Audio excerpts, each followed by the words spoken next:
Le grand talk show sur Radio Laser.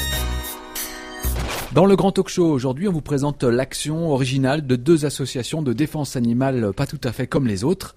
Chaque année, de nombreux chats sont perdus ou abandonnés par leurs propriétaires. Pour remédier à cette situation, le comité rennais pour l'animal en danger met en place stérilisation et tatouage des chats des rues.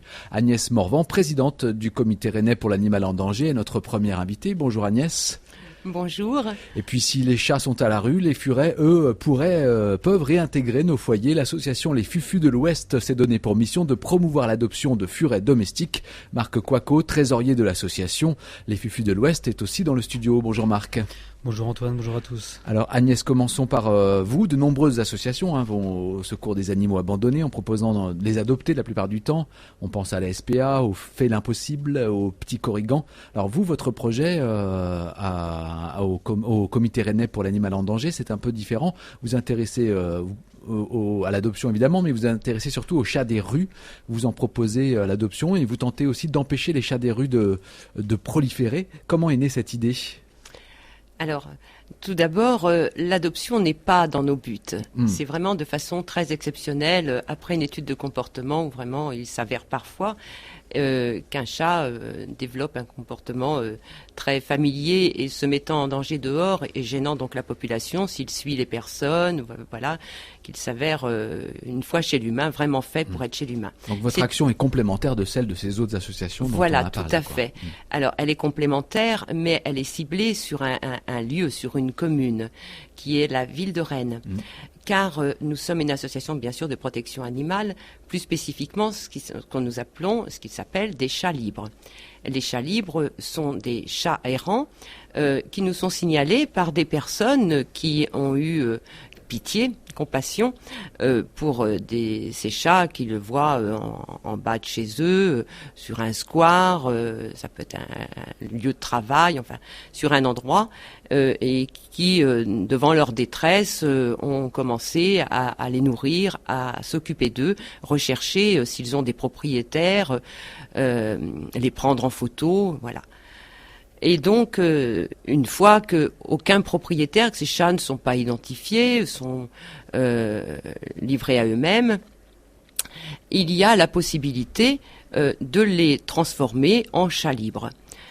Ils nous contactent, après leur adhésion, qui est 15 € pour l'année, une petite cotisation de façon à ce qu'elle soit accessible à tous, nous demandons un arrêté municipal au service santé-environnement de la ville de Rennes qui le transmet à la préfecture et nous l'envoie au bout de quelques jours, avec une date valide à l'intérieur et un affichage obligatoire de 8 jours avant. Et là, nous pouvons procéder à la capture de ces chats errants qui ne sont à personne et limiter leur nombre par la stérilisation, l'identification, à notre association, avec donc cet accord avec la mairie de Rennes. Ce statut de chat libre leur permet d'être protégés en fourrière. Ils sont remis sur leur lieu de vie qui est inscrit sur leur certificat de traçabilité. Donc ils ne sont plus des chats, simplement des chats errants, ils ont un statut existant de chat libre. Voilà, un statut officiel de la loi du 6 janvier 1999 qui permet à un maire ou à la demande d'une association à ce maire ou cette mère de les identifier au nom de l'association qui le demande et de les stériliser pour en limiter le nombre et faire un suivi par ces personnes mêmes qui donc s'en occupaient, et là s'en occupent de façon officielle, ouais. Non, avec une tolérance bien sûr, de discrétion, d'éviter les conflits, de faire une intégration de ces chats dans une ville où ils gardent un rôle de prédateur de petits rongeurs. C'est un animal aussi familier, à deux compagnies, qui donc suscite, même lorsqu'il est chat libre, une sympathie chez la plupart des gens. Agnès Morvan, vous avez fait un état des lieux des abandons sur l'agglo rennaise. Vous savez combien de chats errants sont sur la ville de Rennes ? Non, nous n'avons pas de chiffre exact. Ça serait très difficile. Nous savons par Chenil Service, qui est donc l'entreprise privée qui a un contrat avec la ville de Rennes et qui donc s'occupe aussi de ces chats errants. 800 est le chiffre, voilà, qui nous a été dont nous avons eu information. Mais chiens et chats sont dedans ce chiffre. Et puis de toute façon, ça serait très difficile à faire parce qu'il y a tous ceux qui ne sont pas réussis à être capturés, car c'est difficile de capturer un chat. Vous allez nous raconter tout ça justement, comment ça se passe pour les capturer. Dites-nous déjà pour ces chats qui ont pour la plupart souvent été abandonnés, quelles sont les causes d'abandon d'un chat? Oui, alors nous avons un petit peu, les référents réussissent parfois à voir par le voisinage, par les personnes qui viennent, ce chat, il y a un monsieur qui est décédé au 2e étage et puis ces chats se sont retrouvés dehors, les héritiers ont mis les chats dehors. Voilà, nous avons un petit peu les histoires de contexte de vie qui ont amené la venue de ces chats à être dehors. Il y a donc les contextes de vie en premier, les décès, les départs en maison de retraite, des grandes hospitalisations. Nous avons eu une personne dont nous avons su qu'elle était dans un coma depuis très très longtemps et ces 2 chats dans son jardin, voilà, ont fini par se retrouver dans d'autres jardins. Les expulsions, les contextes de vie sont c'est des histoires de famille, quoi, en quelque sorte, qui sont souvent à l'origine de ces abandons. Alors l'abandon, vous êtes penché vous-même sur l'étymologie du mot abandon. Oui, j'ai regardé ce matin dans mon dictionnaire d'où venait le mot abandon, et c'est du vieux français à et plus loin bandon, à la merci de. Et en effet, les chats errants sont à la merci de cette vie qui s'avère difficile et à la merci des voitures, des chiens, des humains bienveillants ou parfois gênés, voilà, moins bienveillants. Et puis, eh bien, de pouvoir être sur demande, bien sûr, toujours des services municipaux, se retrouver capturés, ce qui les effraie, et se retrouver aussi dans une association chat libre. Et vous demandiez au niveau des chiffres. Alors, nous, au niveau des chats libres, nous avons à peu près de répertorier 600 chats sur la ville de Rennes en chat libre. C'est déjà pas mal. Oui. Nous existons depuis 2005 avec accord de mairie depuis 2007. Donc tous ces chats-là sont des chats qui vivent protégés avec des petits abris suivis par des référents le plus discrètement possible, avec une amélioration de leur vie et de la vie des habitants qui du coup côtoient un petit nombre de chats en bonne santé. Agnès Morvan, auparavant l'animal n'avait aucun droit en France, était considéré comme un objet. Alors la loi sur le respect de l'animal évolue petit à petit en France, en Europe? Oui, il y a des améliorations, des progrès, fort heureusement. D'abord la Cour européenne depuis 1976 a reconnu l'animal de compagnie comme un être sensible. Et le bien-être de l'animal est une chose dont on parle, un sujet dont on parle de plus en plus. Il y a aussi un projet de loi qui a été adopté, alors le projet de loi en 2013, il est passé au Sénat, pour que l'animal quitte cette case objet. Nous savons tous qu'il est vivant et bien vivant, et lui trouver un statut juridique bien à lui, bien spécifique. D'ailleurs, à ce sujet, les chats libres, l'origine des chats libres vient de l'Italie, de la ville de Rome, en reconnaissance du chat qui a sauvé Rome de la peste. Et en France, nous avons eu aussi des villes sauvées de la peste, puisque la puce du rat transportait la peste, et que le chat rongeur du rat et des souris ont pu stopper ces épidémies excessivement graves. Donc, à Rome, ils ont donné un statut juridique tout à fait spécifique, qui n'est bien sûr pas l'humain, ce sont une espèce animale, mais qui n'est pas un objet. Nous le savons tous qu'il n'en est pas un. Et il a un statut à part, avec des protections très, très fortes, où on doit être bienveillant et où les stérilisations sont suivies bien. D'accord. Voilà. Alors, parlons de ces chats libres que vous traitez du côté du comité rennais pour l'animal en danger. Ces chats errants ne veut pas dire sauvages, même si certains sont nés à l'état sauvage, ils ne sont pas comme des animaux sauvages. Voilà, l'espèce sauvage, qui est une espèce tout à fait spécifique, ce sont des chats, je crois, tigrés, avec des poils mi-longs. Ils sont tous le même aspect physique. N'existe pas en Bretagne. Il y en a un petit peu en France, je crois, dans l'Est. Nous avons d'ailleurs une comportementaliste qui nous a fait des petits exposés pour bien nous apprendre à ce qu'était un chat sauvage et un chat domestique.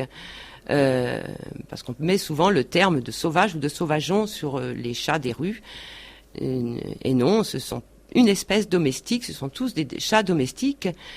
Il y a à l'origine de ces sites, en effet, des chats abandonnés ou perdus, mais non identifiés, dont les propriétaires n'ont pas pu être retrouvés, et qui ont produit, ils ont engendré des chatons qui ont grandi parfois et qui sont devenus des chats sauvageons, nous disons, pour y mettre quand même un terme affectif et bienveillant, qui s'apprivoisent d'ailleurs parfois. Ils ont chacun un caractère bien particulier, bien à eux. Et comme ils sont identifiés, ils ont tous un nom bien propre. Il n'y a pas rarement de noms semblables. Ok. Comment ça marche donc pour attraper tous ces petits chats, ça doit être du sport de les. C'est pas facile de capturer un chat parce que c'est un animal craintif, même le plus familier. J'ai des chats moi-même, mes chats de particulier, qui n'ont jamais été errants, fort heureusement, et qui seront toujours chez moi. Et j'en ai qu'un qui vient au devant des gens. Ça arrive, mais c'est rare. Donc, pour les capturer, nous avons, avec l'arrêté municipal valide, des pièges à capture, comme Chenil Service Fourrière. Et là, avec l'appât d'une nourriture appétante, un peu de thon, nous réussissons à les capturer. En restant à côté, bien sûr, pour être bien sûr que ce soit le chat ciblé qui rentre dedans et pas son voisin. Voilà. Et une fois capturés, vous les faites stériliser, tatouer, et alors, en général, vous les remettez à la rue? Alors, les chats libres retournent dehors. C'est leur lieu de vie est indiqué. Ça va être une rue, un square, une avenue, enfin avec un numéro. Mais dans des petits buissons, les gens des jardins, les employés des jardins municipaux sont au courant de nos actions. Nous mettons sur nos abris, nous faisons des ateliers d'abri. Oui, vous avez d'autres actions, ateliers d'abri, vous faites des quêtes pour les croquettes, plein d'autres actions dans l'association. Et donc et certains sont quand même adoptés quand vous vous rendez compte qu'il y a une urgence, c'est du cas par cas. Voilà, après la stérilisation, nous ne les remettons pas dehors dès aussitôt parce qu'ils viennent d'une intervention. Donc ils ont quelques jours de convalescence, effectués parfois par les référents à qui on prête des cages de convalescence, qui sont en fait à la base des cages de transport de chiens moyens, dans lesquelles on met un petit bac à litière, une petite couche pour qu'ils se reposent et puis l'alimentation. Voilà, il reste quelques jours. Et là, on a déjà une approche de leur comportement, les connaître un petit peu mieux. Parfois, le terroriser est difficile à reconnaître du chat, tout simplement qui n'a jamais eu de contact avec l'humain que par la voix. Il faut de la patience. Oui. Beaucoup de douceur, de calme, et puis voilà, on découvre leur comportement. Donc, de façon rare, mais qui arrive, parce que c'est normal, ça fait partie de la vie, il y a des chats qui ont été terrorisés de s'être retrouvés dehors, on s'aperçoit, juste de retrouver l'humain et l'intérieur, même d'une cage au départ, sont affectueux. Dès qu'on tend la main pour mettre un peu de nourriture, viennent chercher un câlin. Et ces quelques chats-là, bien sûr, ne sont pas faits pour retourner dehors et gêneraient la population et eux-mêmes, et sont proposés à l'adoption. Voilà, c'est le travail du comité rennais pour l'animal en danger. Agnès Morvan, en fin d'émission, on donnera quelques infos pratiques sur votre association, mais il nous faut garder un peu de temps pour les Fufus de l'Ouest. Marc Coicot, le trésorier de cette association, est avec nous. Alors, vous ne vous occupez pas de chats, mais de furets, c'est ça, hein, Marc? Oui, c'est ça, exactement. Les furets qui sont considérés comme troisième animal de compagnie en France après les chiens et les chats. Alors précisons tout de suite que le furet n'est pas classé comme un NAC. Le NAC, c'est le nouvel animal de compagnie, hein, c'est-à-dire un animal sauvage ou un animal de bétail qui a été détourné de sa nature pour être adopté. C'était une tendance, une mode un peu stupide d'ailleurs parfois d'adopter des serpents ou des singes chez soi. Le furet n'est pas considéré comme un NAC. Oui, non, ça c'est une petite parenthèse, on va dire. Il y a beaucoup de vétérinaires et de gens du métier qui considèrent le furet comme un NAC. Bon, moi j'imagine que ça n'a pas beaucoup d'impact, c'est pas très très grave, mais c'est une petite erreur et effectivement que vous faites bien de relever, quoi. Parce qu'en fait c'est un animal qui existe depuis très longtemps, depuis 5000 ans, mais qui a été créé par l'homme, comme le chien. Oui, c'est ça, c'est un animal 100% domestique. Le chien, à l'origine, c'était le loup. Le furet, à l'origine, c'était très probablement le putois. Alors le putois, les gens savent pas forcément très bien ce que c'est. On imagine souvent, quand on parle du putois, on pense à Pépé le putois. Malheureusement, Pépé le putois n'est pas un putois. D'accord. C'est un sconce, c'est une moufette, Voilà, donc c'est pas du tout le même le animal. problème de la traduction des Voilà. dessins animés américains, ça. Donc le putois et le furet se ressemblent beaucoup. Le putois existe en France, il y en a beaucoup. À l'état sauvage. À l'état uniquement sauvage, effectivement. Le furet, lui, est par contre 100% domestique. Mais depuis très longtemps, on a eu des furets dans les maisons qui avaient à peu près le même rôle que le chat, c'est-à-dire de chasser les rongeurs, c'est ça? On imagine, oui, qu'au départ, d'après la littérature, ça fait environ 5000 ans, le furet servait un peu comme le chat pour la dératisation sur les bateaux, entre autres, pour les lapins. Et comme le chat était un peu plus gros, il est plus gros que le rat et que le furet est à peu près la même taille que le rat, c'est très pratique pour passer dans les petits trous et pour choper les rats prédateurs. Sur les Voilà. bateaux. Alors pourquoi le chat finalement a supplanté le furet dans nos foyers? Est-ce que vous avez une réponse à ça? Pourquoi le chat a supplanté pourquoi on a très peu de furets aujourd'hui dans les maisons? Je saurais pas trop dire pourquoi. C'est peut-être une histoire de côté pratique par rapport au caractère du furet. Quand on vit avec, on se rend compte que c'est un animal qui est très très curieux. Donc dès qu'on ouvre une porte, dès qu'on ouvre une fenêtre, il va vouloir sortir. Aller voir ce qui se passe. C'est pas pour s'échapper, mais c'est vraiment pour fouiner, pour aller voir ce qu'il y a de l'autre côté. Et comme il se rend pas du tout compte du danger et qu'il est tout petit et qu'il a plein de prédateurs, il peut très bien se faire attaquer par un chien qui veut jouer et hop, un coup de mâchoire et c'est vite fait. Hein. Le chat se défend mieux contre le chien en général. Alors, oui, le chat peut courir très vite. Dans les chats libres, les chiens dont on est amis, hein. J'ai eu des chiens et on les aime tous, mais c'est aussi parfois un prédateur du chat aussi. Ça arrive. Oui, ça arrive. Mais voilà, tandis que le furet, lui, il court beaucoup moins vite, il saute pas, et donc par rapport au chien et au chat, il peut pas s'échapper quand il est attaqué par ses amis les animaux. Et donc c'est peut-être une raison pour laquelle, pour ce côté moins pratique, et qu'il faut une surveillance en permanence de l'animal, ce qui n'est pas trop le cas avec le chat et le chien, où on peut les éduquer et les dresser même. J'ai vu une fois un furet, il y a une hyper-vitalité. Oui. Ouais, c'est très. Ça alors bouge que le beaucoup. chat, lui, a ce côté curieux, comme le furet. Et d'ailleurs, c'est ce qui fait que quand c'est en étage, on retrouve, et là, si on appelle les amis des chats pour les chats tombés du 8e ou 10e étage. Donc à ce côté curieux, c'est pas non plus qu'il veut sauter, il voit une mouche ou un oiseau qui passe. Mais il a cet aspect où le chat a été vite un petit peu déifié, d'ailleurs dans l'Égypte, chez les pharaons. Calme, qui Apaisant, apaise, la ronron-thérapie qui ça existe en médecine. Ça fait partie aussi de ce qui fait aimer les chats. Alors, Marc Wacko, vous avez créé les Fufus de l'Ouest, cette association, alors pour défendre le furet, pour le faire connaître, mieux connaître. De nombreuses actions sont organisées par votre association. Vous aviez créé samedi dernier un forum de la protection animale à Cesson-Sévigné. Il y avait d'autres associations comme les Petits Corrigans notamment. Et puis vous avez aussi un magazine. Oui, un magazine qui a été créé en même temps que l'association, donc il y a un peu plus de 9 ans maintenant. Un magazine qui n'est pas vendu en kiosque parce que c'est très difficile et il faut un peu plus de trésorerie. En tant que trésorier, je peux vous dire que ça passe pas. On peut pas le distribuer trop dans les kiosques, mais c'est un magazine qui est quand même déclaré. Qu'on a le droit de vendre partout en France.